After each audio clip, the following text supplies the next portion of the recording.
Buenas noches. Mi nombre es Juan Francisco Sánchez Delgado, alumno de la Universidad de IESPRO, y vamos a compartir un video muy interesante, un breve video, un análisis respecto a la figura de la inimputabilidad en México. Soy alumno de la Universidad de IESPRO, como les había comentado, y del Seminario de Casos y Defensa y Litigio Oral. Muy bien, para empezar, voy a permitirme compartir unas diapositivas para mayor comprensión de las ideas que vamos a platicar. Bueno, ¿qué podemos decir? Tenemos que partir en un primer lugar del concepto de imputabilidad. ¿Qué es la imputabilidad en el derecho mexicano? Bueno, como lo podemos ver en las diapositivas, la imputabilidad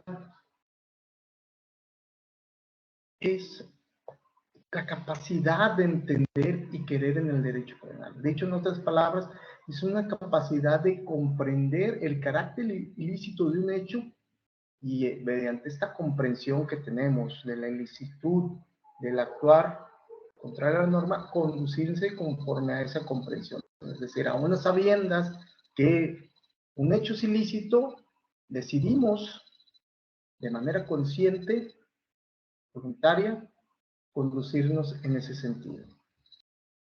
Podemos decir entonces, en sentido contrario, que la inimputabilidad supone la ausencia de dicha capacidad de comprensión del carácter ilícito de ese hecho y, por tanto, conducirnos conforme a esa comprensión.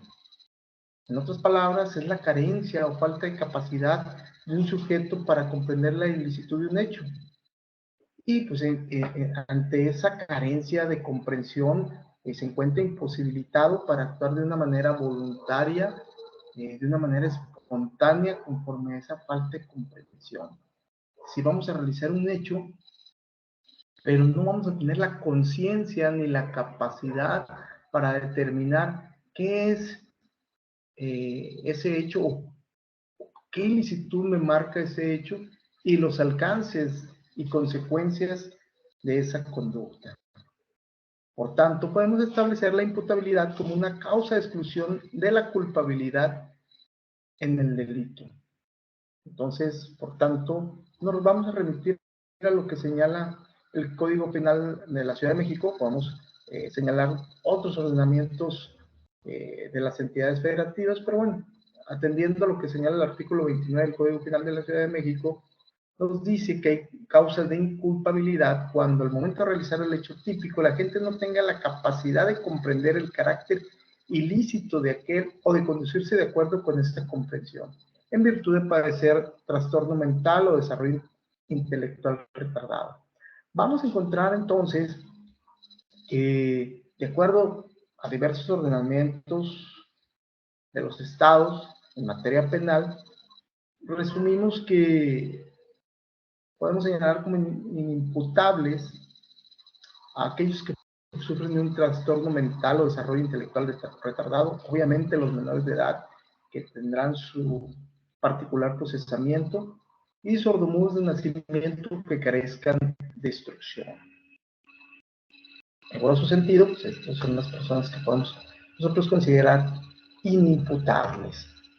Y de ahí, bueno, vamos a partir al análisis de un video que habla sobre el procedimiento para inimputables. Este video, realizado por el maestro Damián Campos García, quien es juez de control y juicio oral en el Estado de Jalisco. ¿Qué nos dice en este video el maestro? Bueno, nos va a hablar precisamente del procedimiento que señala el artículo 414 y siguientes hasta el 419 del Código Nacional de Procedimientos Penales, cuando sí se aplica este procedimiento en los supuestos casos de inimputabilidad. Obviamente la inimputabilidad, como señala el mismo artículo 414, pues hay que invocarse a petición de partes ante el juez de control, cuando, no, como nos señala el artículo 414, hay indicios de que el imputado al momento de cometer el ilícito, estaba bajo algún grado, o estaba bajo el sentido de inimputabilidad. Hay que demostrarse vía pericial, obviamente. Entonces el juez tendrá que hacer los ajustes necesarios para que este procedimiento ordinario se rija bajo las normas de estos artículos que ya se comentaron. Y bueno, respecto a lo que se platica en este video, la cátedra nos hace 3 cuestionamientos a resolver y que bueno, me voy a permitir resolverlos vía un esquema muy sencillo. Pero bueno, ¿cuáles son estos cuestionamientos? Pues primero, si el procedimiento a seguir ante un imputable con trastorno permanente es conforme, ¿verdad?, para la solución que propone, en este caso, el expositor del video. Si es adecuada también la solución del procedimiento a seguir cuando una persona con un trastorno transitorio que se adquirió de manera voluntaria o accidental, pues se le puede aplicar también este procedimiento o no. Y en el sentido contrario, ¿qué procedimiento se debe seguir si existe un supuesto inimputable que adquirió un trastorno transitorio, pero de manera voluntaria? Vamos a ver entonces a continuación esta gráfica que nos va a dar esta solución conforme el maestro Damián.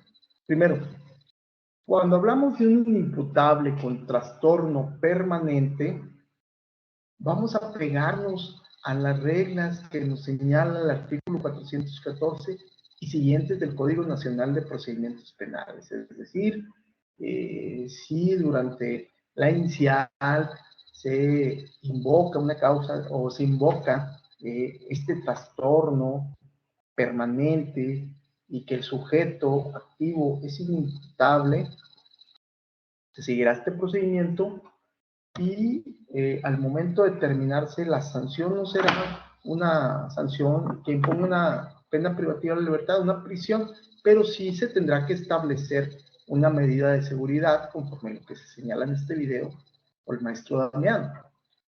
En el segundo caso, cuando hablamos de inimputables con un trastorno transitorio, involuntario o accidental, en primer lugar tenemos que remitirnos a los que nos señala el artículo 316 del Código Nacional en su fracción cuarta, es decir, invocar una excluyente de responsabilidad. Bueno, pues vamos a poner un ejemplo, ¿verdad? ¿Cómo se puede dar este caso? Supongamos que una persona que no está acostumbrada a ingerir bebidas embriagantes, mucho menos consumir algún tipo de droga, psicotrópico, enervante, está en un lugar con los amigos, en un antro, una celebración, y al momento de él estar platicando con otras personas, ir al baño, alguno de ellos, de manera intencional, coloca en su bebida algún agente psicotrópico. La persona lo ingiere, al momento de regresar, no se da cuenta de lo que acaban de hacer en su bebida, la consume, empieza a sentirse mal, él piensa que pues, algo le cayó mal en la comida, decide retirarse, y al momento de ir conduciendo hacia su domicilio, empiezan a hacer efecto estas drogas, ¿verdad? Se empieza a sentir mal, mareado, empieza a tener este trastorno que lo saca de sus sentidos y de la realidad. Posteriormente atropella a 2 personas, una de estas que fallece, la otra queda con lesiones graves. ¿Y cuál es el tratamiento aquí? Bueno, pues el tratamiento es que él de manera involuntaria, al momento de ocurrir el ilícito, está bajo un trastorno transitorio que no le permite tener esa conciencia ni esa deliberación de realizar el hecho punitivo, ni esa conciencia de querer transgredir la norma penal. Por tanto, vamos a invocar una excluyente responsabilidad, tendremos que remitirnos a lo que nos señala el artículo 414. Y por último, el caso de un imputable o un supuesto inimputable con trastorno transitorio voluntario, pues aquí lo que nos señala el maestro Damián es que no va a operar ninguna excluyente responsabilidad. ¿Por qué? Porque precisamente consciente cuando hablamos de imputabilidad, del conocimiento de la norma, de que puede cometer un hecho ilícito y de sus consecuencias, y aún así lo realiza, pues no va a poder operar la responsabilidad. Es decir, tomando el ejemplo anterior, él tiene rencillas con una persona, decide tomar represalias, una vendetta en su contra, y para poderlo realizar, consume alguna droga que exalta sus sentidos y lo motiva a realizar este hecho, lo impulsa, lo ayuda. Él está consciente desde antes de realizar el hecho. Entonces, a sabiendas de esto, él se pone de manera voluntaria en este estado transitorio de trastorno. Por tanto, no se le van a realizar los ajustes conforme a lo que nos señala el 414 del Código Nacional de Procedimientos Penales, y tendrá que seguir el procedimiento de manera ordinaria. Por último, tratándose de casos de inimputabilidad, al momento de resolverse, el Tribunal de Enjuiciamiento resolverá respecto a las medidas de seguridad aplicable, que en ningún caso podrá tener mayor duración a la pena que correspondería en caso de ser inimputable. Por tanto,